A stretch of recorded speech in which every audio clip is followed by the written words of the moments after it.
Arizona State is not finishing last in the Big 12 this year.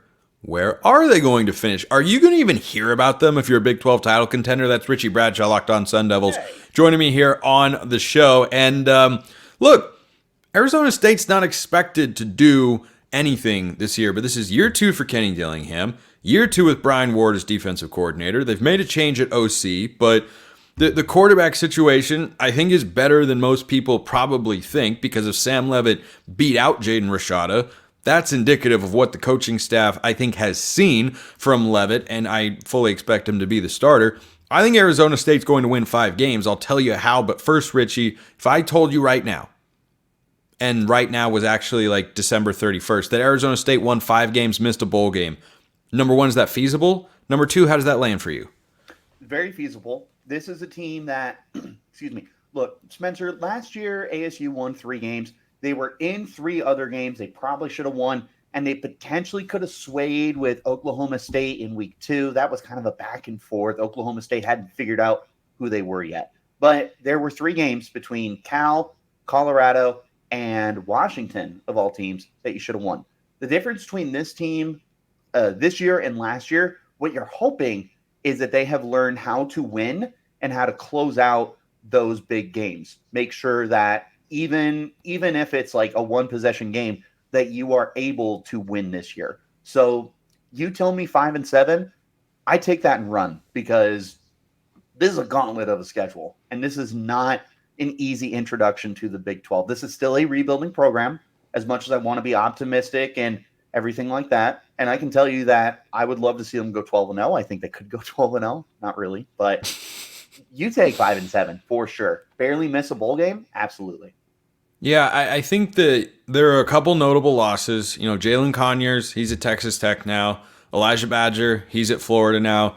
Those are non-zero subtractions from the offensive side of the ball. Like, those were legit weapons. I think Badger was one of the best wide receivers to find a new home. I love that pickup for Florida. But let's dive into the schedule here, and a non-conference slate that I think is going to give Kenny Dillingham a reason to continue to promote his program, which he does in a very, very strong sense. Every time you see him speak, he's got an energy about him.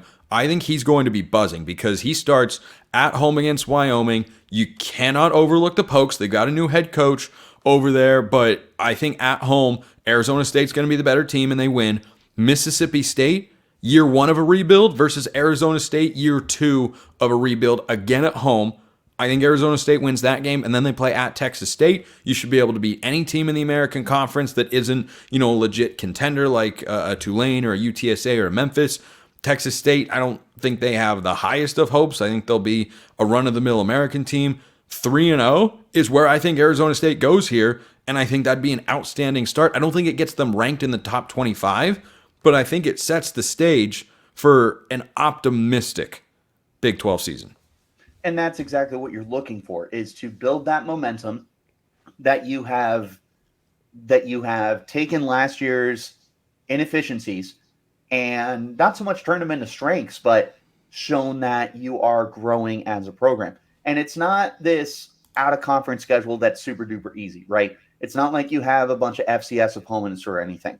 Wyoming is still okay. They're not phenomenal, but they're not an FCS level team. No. Mississippi State, that's an SEC team. You can say that they're one of the lower tier. It's still an SEC team. Texas State, they're not terrible. They're not great. They're right in the middle. Going 3-0 in those out-of-conference games would be huge for building up the confidence of this team as you get ready to head into, like we mentioned, a gauntlet of a Big 12 schedule. Yeah, Utah coming into the Big 12 this year doesn't have the worst schedule. Arizona State, Colorado, not great. Arizona kind of somewhere in between. We'll get to the Wildcats schedule prediction next week, but starting, I mean, goodness gracious. At Texas Tech, host Kansas, host Utah. Your response. Texas Tech is going to be tough. You have to go to Lubbock. And I think hard place to play. It's a very hard place to play. And I think that Texas Tech is one of those teams that's not getting enough love. Jalen Conyers, great addition for that team. I know he didn't perform to expectations last year. He's still really good at football. And then I actually, Spencer, in a Big 12 poll, voted Micah Hudson to be the newcomer of the year for the Big 12. Five-star kid, one of the guys that I'm most excited about in the Big 12 this year. Him and Jalen Conyers, if they have their quarterback situation worked out, which I admit I don't know what's going on at quarterback for them, but it'd be pretty hard to not have a productive season with those two guys. Their defense, again, I'm not going to pretend I know a ton about them, but what I do believe is Texas Tech is a very underrated team. Going to Lubbock's going to be tough. I would take Texas Tech in that game. Utah, you get them at home. Historically, that's a good rivalry. Those two are just in a slugfest with each other. This is not a Sun Devils team that is ready to compete with Utah. I can tell you from a really early standpoint, because Arizona State is hopefully on the upward trajectory, you could turn that into a trap game for Utah, but you cross that bridge when you get to it. As of right now, they're not winning that game. Yeah, on the Texas Tech front, do not sleep on the Josh Kelly edition from Washington State. That guy could be wildly productive. Baron Morton at quarterback got starting experience in the second half of last year after Tyler Shuck was down with an injury, and then Morton took over, and it was just kind of his job to have. They've got really high hopes for him. It's one of the highest rated quarterback recruits in Texas Tech history. So I agree. These two schools, Arizona State, Texas Tech, they're not in the same place. So I think after the 3-0 start, I think it'll be 0-3. But then there will be at least one win, maybe two. I don't think they're winning at Oklahoma State on November 2nd, but either Cincinnati or UCF, those feel like games that Arizona State's going to split. Now, I'm bullish on UCF. I think they are going to go over that 7.5 win total this year. Another team that I'll definitely get to next week for their record prediction. But UCF is at home. Cincinnati's on the road. I've watched this Arizona State program over the last couple of years play with teams they have no business being on the field with and playing competitive football, but they have done it. And you have a lot of the same kind of infrastructure in place on the coaching staff and some pieces on the roster as well. I'd watch for Cole Martin in the secondary. I think that is an impact player that they have brought in. But Cincinnati or UCF, I get the sense that with Arizona State, I don't think they're ready to win both, but I do think they win one. So I think this is a win-loss split, and that's how they get their fourth win of the year. Yeah, and I think that either one of those games, Spencer, could be a really important Big 12 win for you. Cincinnati, you're going on the road. It's going to be in mid-October, so it's not going to be freezing, but it's still going to be a very different atmosphere weather-wise than what you're used to. Colorado is really the only other program that gave you that opportunity to kind of play in a colder environment. Again, I'm not saying it's going to be like 10 degrees, but it's a very different environment. If you were able to get a win on the road across the country, that's a really good confidence booster for you. Getting UCF at home. Big KJ Jefferson fan here. Very big KJ Jefferson fan. UCF's going to be very good this year. If you're able to get a win at home against what I think is going to be in that second tier of Big 12 teams, maybe even like a sneaky bet to get into that top tier, not so much like Utah and K-State and Kansas are obviously in their own realm, but they could be a sneaky good team this year. Getting a win over them at home would be really good for, first of all, activating the Valley, getting people to want to come to ASU football games. UCF could be very good by this point in the year, too.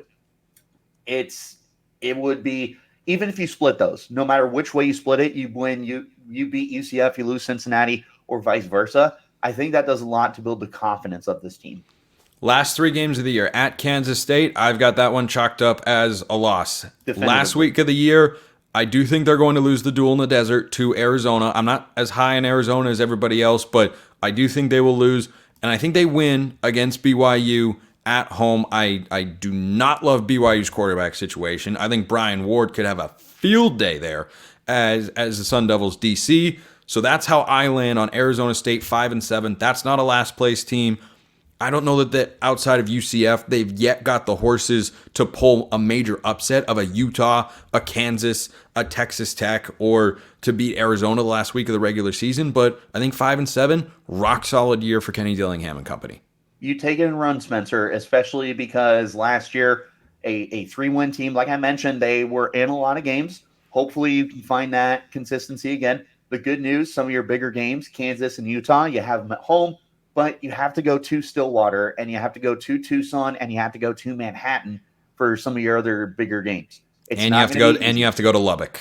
And you have to go to Lubbock. Yeah, Yep, that's just tough. That's just tough. I think if you gave ASU a different Big 12 schedule, they could be a bowl team this year. I don't think they can get there with this one. It doesn't break that way. But in 2025, we shall revisit. Richie Bradshaw, Locked On Sun Devils, joining me here on the show. Richie, appreciate the time as always.